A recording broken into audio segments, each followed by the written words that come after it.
ഉള്ളിൽ സ്നേഹമുള്ളവന് ദൈവഹിതമൊരു ഭാരമേയല്ല. യൗസേപ്പിതാവ് പൂർണ്ണഗർഭിണിയായ പരിശുദ്ധ കന്യകാമറിയത്തെയും കൂട്ടിക്കൊണ്ട് പേരെഴുതിക്കാനായി ബത്ലഹേമിലേക്ക് യാത്ര തിരിക്കുമ്പോൾ അവനൊരു പരാതിയും ഉണ്ടായിരുന്നില്ല. കാരണം അവൻ്റെ ഉള്ളിൽ ദൈവത്തോട് സ്നേഹമുണ്ടായിരുന്നു.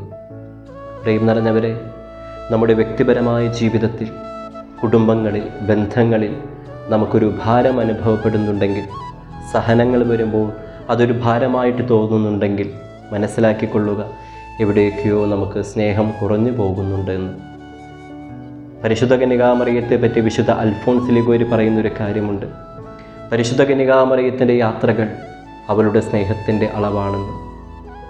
ഞാൻ ഒരു കാര്യം കൂടി ചേർത്ത് വയ്ക്കുകയാണ്. പരിശുദ്ധ കന്യകാമറിയത്തിൻ്റെയും വിശുദ്ധ യൗസേപ്പിതാവിൻ്റെയും യാത്രകൾ അവരുടെ സ്നേഹത്തിൻ്റെ അളവാണെന്ന്. പ്രിയം നിറഞ്ഞവരെ, സ്നേഹമുണ്ടാകട്ടെ നമുക്ക്.